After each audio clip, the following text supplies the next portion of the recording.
Let's go over to each of our chefs. First, starting right here in Delhi, we have Kartikeya Sinha. He's with us. Let's go over to him to understand a little bit more. He has built Kartik's Kitchen.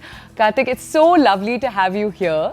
Let's just come over to you first to ask you a little bit about your entire story, because you, if it's fair for me to say, you had first been at culinary school in the US and then you had flirted with the food industry for years before taking this dive. So tell us a little bit about that. Hi, Toya. Great to be here. So, I went to culinary school in the US. It was after doing other things. As many people who get into this business, they don't start off in it. They're doing something else, and then they discover or realize their passion, get into that. And then I was in Indonesia, working in a food company, not exactly cooking that much, but eventually I came back to India. I worked at the Bombay canteen, which is known for focusing on regional Indian cuisines, which is a passion of mine, and the reason I went there. And then eventually I came back to Delhi, home to Delhi, and over time I thought the supper clubs is a great idea, something new to bring to people and to bring people together. So that's how I got started. So you make regional Indian cuisines, and you have a social media following where I actually have been seeing your work for a few months now. And what's been a little confusing, honestly, is how you bring guests these very, very unique dishes from each cuisine. It's not the dishes that are often highlighted. So, for example, in Thai cuisine, or even recently you had Kashmiri cuisine highlighted, but the dishes you were highlighting in there, those were some more nuanced ones. And I just want to understand, what's your process there? Is it don't mind me saying this, how do you become almost a king in each cuisine? Or is it a jack in all, king in none situation? How would you describe yourself?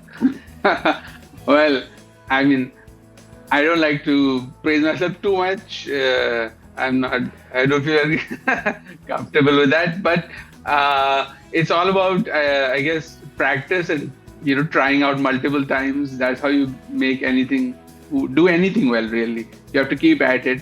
And I've been cooking for very long. Even when I wasn't doing it professionally, I was still cooking.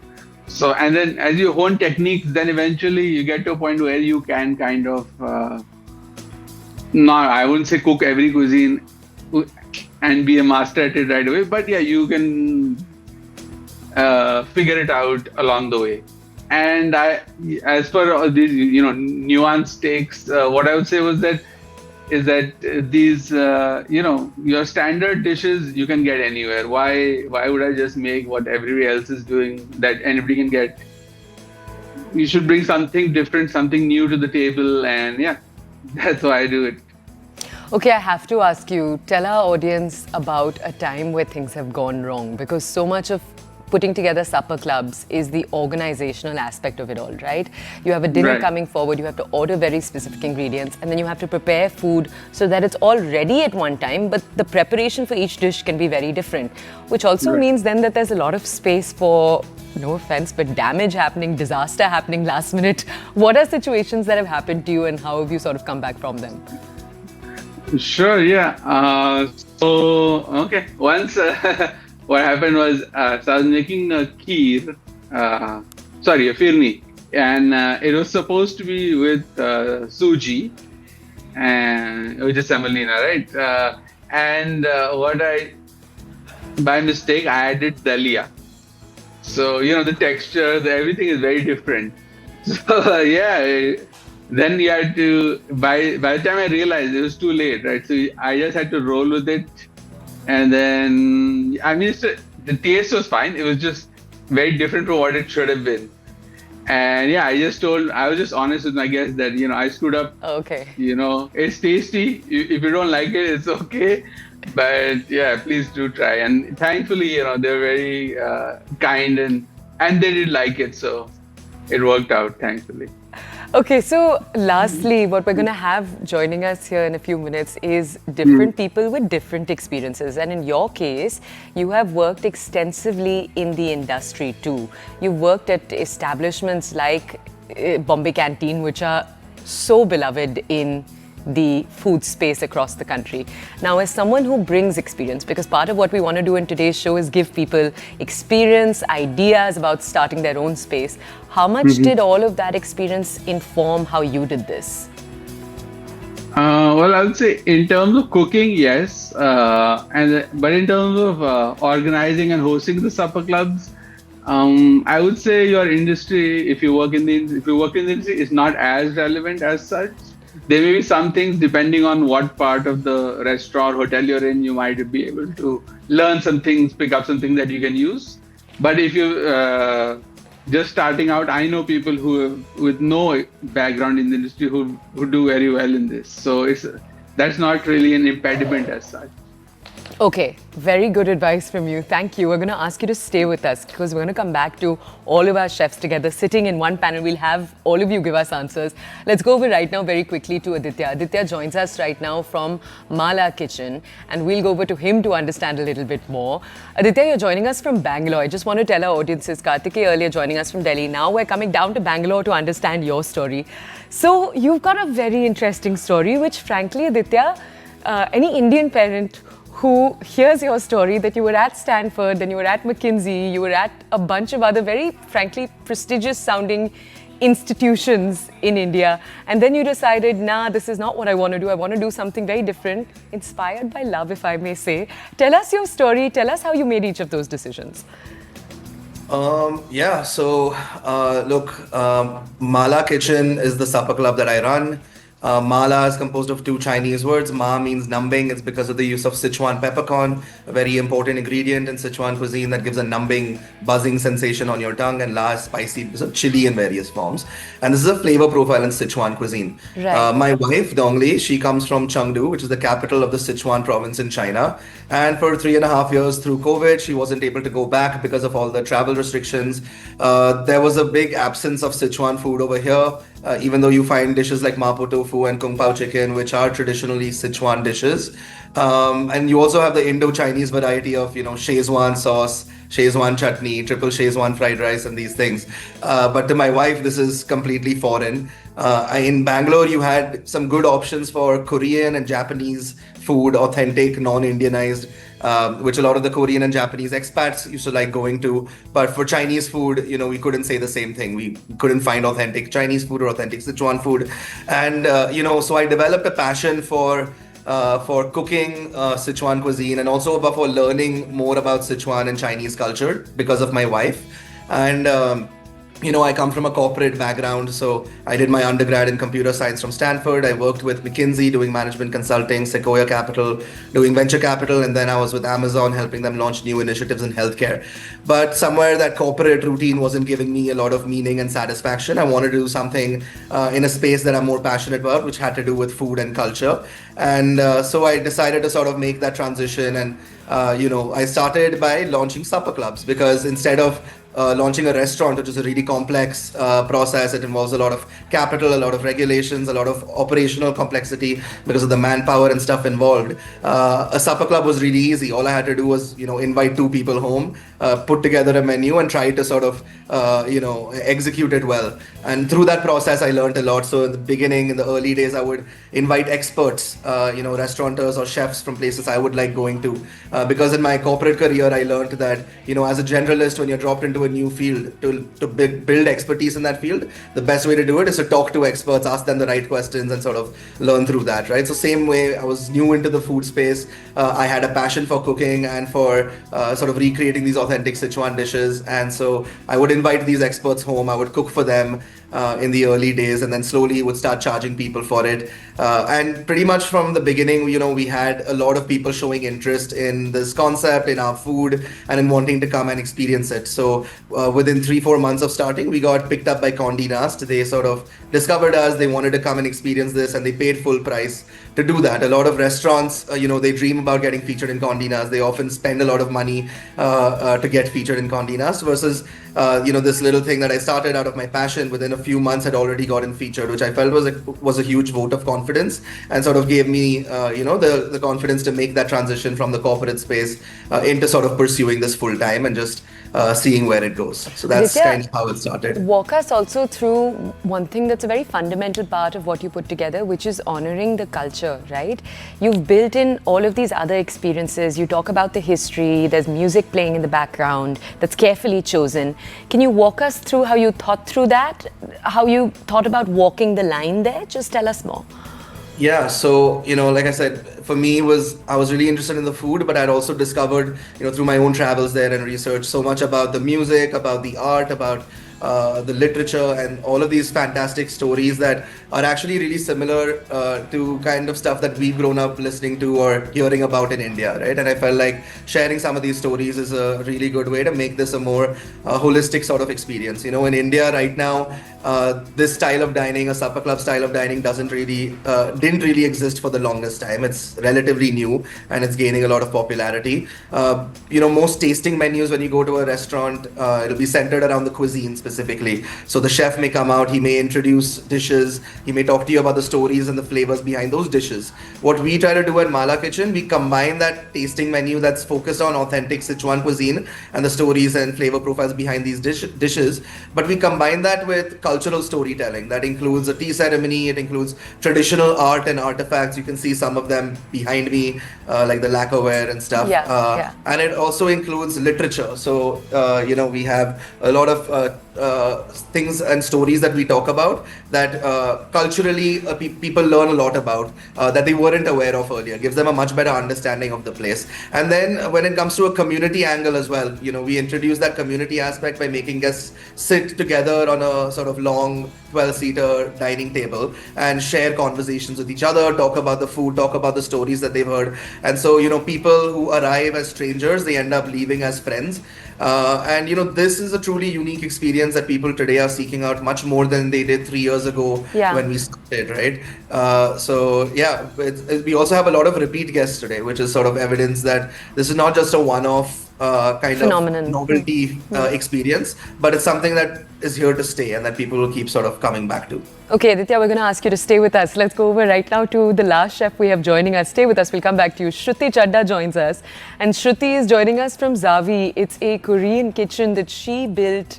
It was her baby and she grew it out of Mumbai. Let's go over to her to understand. Shruti, good morning. Lovely to have you with us here on the show. Hi, Toya. Good morning. Shruti, tell us a little bit about your story first. What inspired you to start Zavi? Are you from a culinary background? Are you not?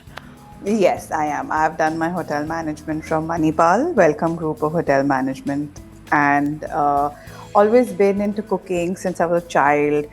Got major inspiration from my grandmom, who I think is the best cook in the world till date, and loved the flavors, loved her creativity, and my sense of hosting and my sense of intimate gathering also comes from her, because on Sundays we'd meet as a family.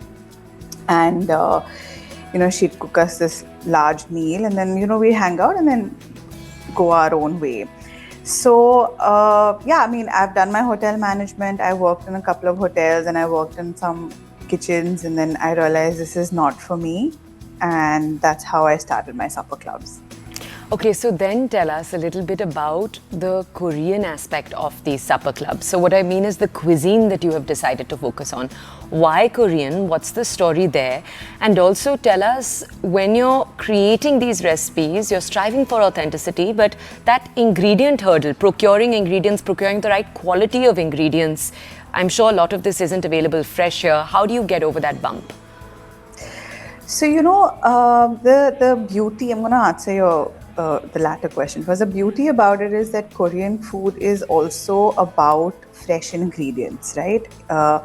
It's a cold country. They don't get fresh vegetables throughout the year. So there's a lot of fermentation. There's a lot of pickling. We are lucky because we get a lot of fresh vegetables here. So I incorporate those fresh veggies into the Korean flavors, right?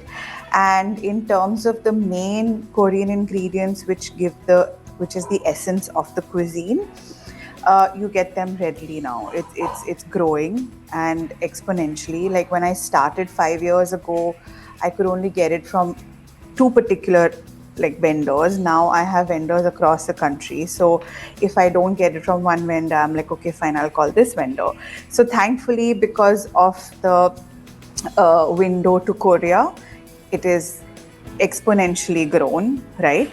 And even Bombay, Bombay is not very, as Adi said, right?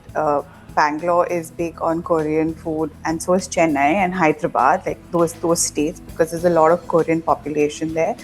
As of now, Bombay doesn't have Koreans, like too many Koreans, and hence we don't have too much demand for Korean food here. In the sense, restaurants. That's why there are no restaurants. Hence, which is why you fulfill a very yeah. So that is when I moved to Bombay. I started my journey in Goa. Like my husband and I were living in Goa, and I was working as a general manager at Coco Shambhala. Like I said, I'd done a couple of gigs, and I realized restaurants and hotels are not for me. I didn't know what to do, so I started working in a luxury resort back in Goa, which was called Coco Shambhala. And I would still host friends. I would still call my loved ones home. I'd still cook for them. I still love that. So eventually I started my journey with actually fermenting kimchi. I've been making kimchi since 2019. And then I kind of dwelled further into the cuisine. And eventually I started my supper clubs and deliveries in Goa. Then when I moved to Bombay, I didn't want to open a cloud kitchen or a restaurant because I'm more a people's person, right? And I think, like I said, my inspiration comes from Sunday lunches.